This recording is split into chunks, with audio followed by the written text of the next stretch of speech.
300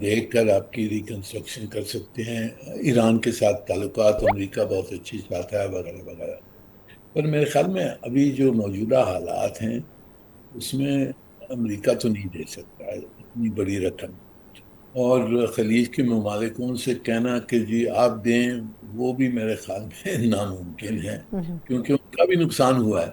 اور وہ تو کہہ رہے ہیں کہ جی ہم نے تو جنگ شروع نہیں کی، ہم نے تو نقصان ہی میں پایا، تو ہم اس میں کیوں پیسہ دیں. یہ مسئلہ آگے ہوگا میرے خیال میں. یہ اس وقت امیجیٹ مسئلہ نہیں. یہ جو امیجیٹ جو مسئلے ہیں وہ میرے نظر میں جوہری پروگرام ہے، سینکشن ریلیف ہے، ہرموز کس طرح سے کھولا جائے گا، اور اس کے پیچھے جو اسرائیل کی شیطانی ہے اس کو کیسے روکنا ہے، لیبنان میں اس کو کیسے روکیں گے. میرے خیال میں یہ باتیں ہیں جس کے اوپر توجہ دینے کی ضرورت. نہیں، لیکن آپ کے خیال میں اس میں پہلے بھی کئی ایسا مرتبہ لمحہ آیا جب لگا کہ جی معاہدہ ہو جائے گا ایک سے زائد مرتبہ. آپ کو کیا لگتا ہے کہ یہ جو قطر، سعودی عرب، ترکی یا اسپیشلی چائنا کا جو رول ہے، ان میں سے کس ملک نے امپورٹنٹ اور لاسٹ مومنٹ کے اوپر جو ہے وہ کروشل رول پلے کیا جس سے یہ اگریمنٹ اب ہم ہوتا ہوا دیکھ رہے ہیں؟ کیونکہ آبویسلی یہ تمام کے تمام ممالک اس میں آن بورڈ تو تھے، اور کچھ ایسے بھی ہیں شاید جن کا ہم ابھی ذکر نہیں کر رہے ہیں.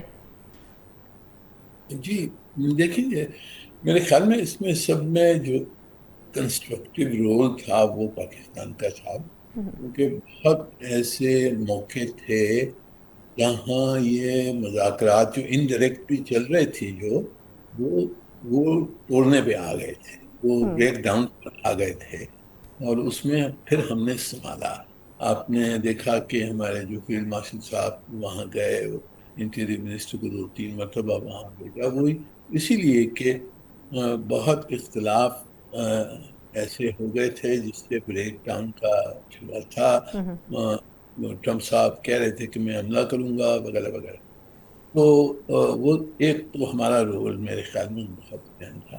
دوسرا، قطر نے بھی ایک امپورٹنٹ رول ادا کیا ہے میری نظر میں.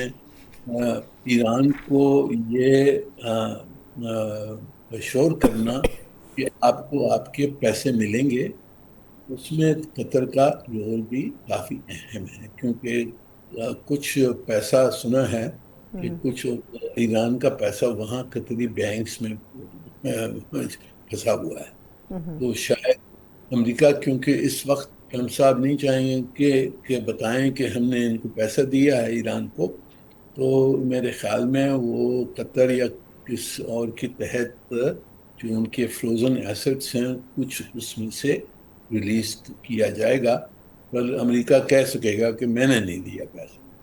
بالکل.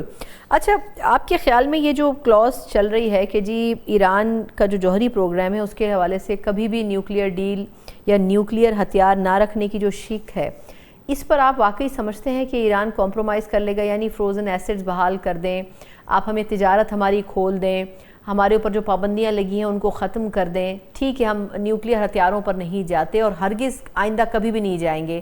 پہلے کیونکہ اس کا ایک ٹائم فریم تھا 12 سال یا 20 سال، اب وہ کہہ رہے ہیں جی ہم آئندہ نہیں کریں گے. یہ کیا آپ کو لگتا ہے کہ ایران کے لیے فائدہ مند سودا ہوا ہے؟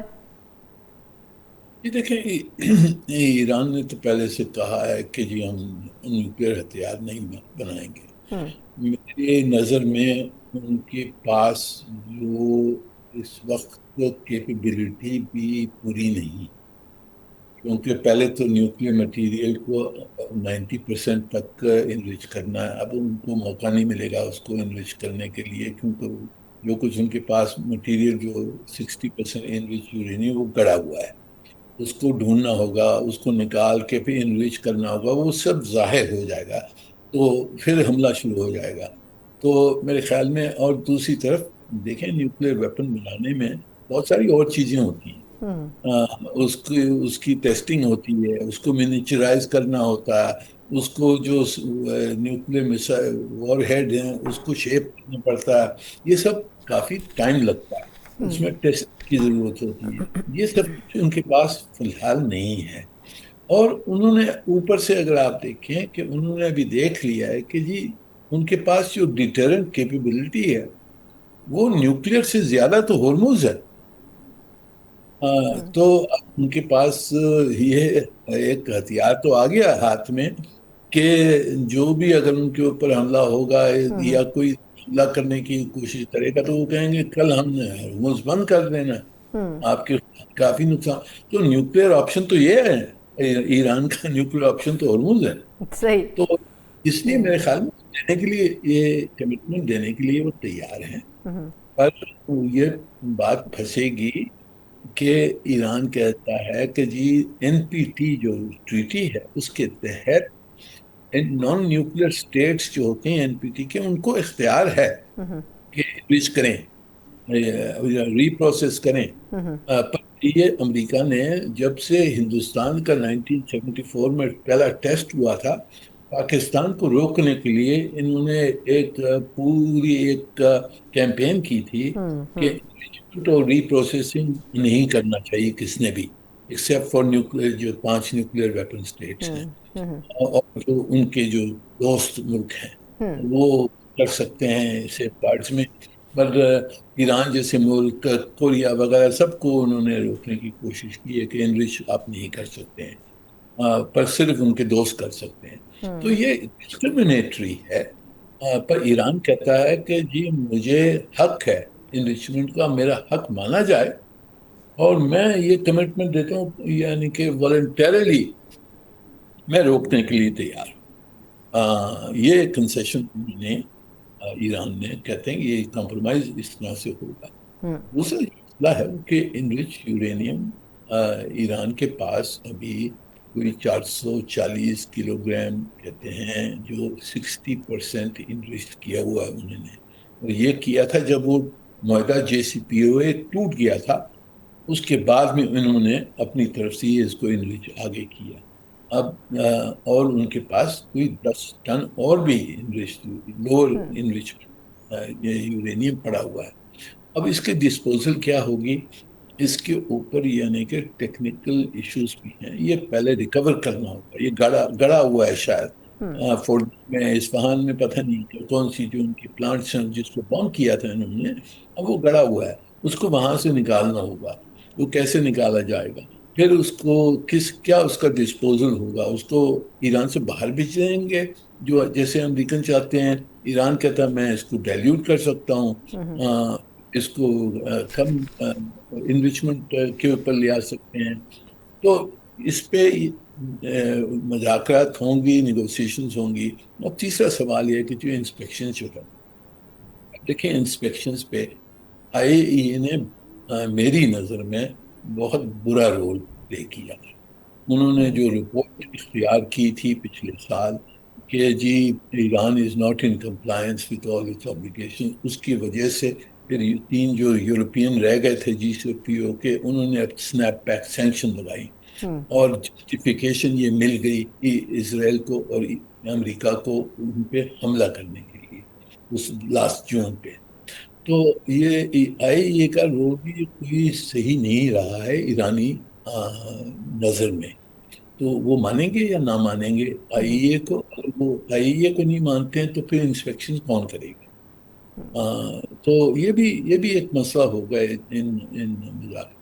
اور یہ بھی ہے سر کہ IAEA کے نمائندے کچھ وقت پہلے بھی جب ایران گئے تو وہاں پر تو وہ چیز موجود ہی نہیں تھی جس کی بنا پر یہ کہا جا رہا تھا کہ ایران جوہری ہتھیاروں پر کام کر رہا ہے۔ بٹ تھینک یو سو مچ، کیونکہ یقیناً یہی وہ افواہیں تھیں جن کو بیس بنا کر حملہ کرنے کی کوشش کی گئی۔ منیر اکرم صاحب ہمارے ساتھ سابق مندوب اقوام متحدہ موجود تھے، اور اوبویسلی پاکستان کا جو رول ہے اس میں تو کوئی دو رائے نہیں ہے کہ بات ہو رہی ہے کہ ہمارے فیلڈ مارشل عاصم منیر صاحب ہوں، prime minister of Pakistan Shehbaz Sharif صاحب ہوں، انہوں نے جو کردار ادا کیا ہے یقیناً پورے خطے اور پوری دنیا کو ایک تیسری عالمی جنگ سے بچانے کی جو کوشش ہے وہ بالآخر کامیاب ہوئی ہے۔ لیکن اس میں بڑا گورنمنٹ کو بھی اور ان سٹیک ہولڈرز کو بھی یقیناً یہ ذہن میں رکھنا ہوگا کہ اس کو کسی بھی موڑ کے اوپر ڈی ریل نہیں ہونے دینا چاہیے۔ ایک مختصر وقفے کے بعد ہم بات کرنے جا رہے ہیں کہ حکومت نے بجٹ تو پیش کر دیا، لیکن اب یہ خبریں آ رہی ہیں کہ پاکستان پیپلز پارٹی اس بجٹ کے اوپر خوش نہیں ہے، کیونکہ جو اعتماد میں لینے کی کوشش ہوئی تھی اس میں کہیں نہ کہیں ان کے ساتھ بھی دھوکہ دہی ہوئی ہے۔ کس حد تک گورنمنٹ کے لیے اس چیلنج کو فیس کرنا آسان ہو سکتا ہے، اس پہ بات کرتے ہیں بریک کے بعد۔ Welcome back. ایک طرف ہم دیکھ رہے ہیں کہ امریکہ اور ایران کی ڈیل میں پاکستان کا کلیدی کردار، پوری دنیا میں پاکستان کی تعریفیں، لیکن پاکستان کا رخ کریں تو وہاں پر پاکستان کے آمنے سامنے جو موجود ہیں سیاسی جماعتیں، وہ اس وقت پاکستان کی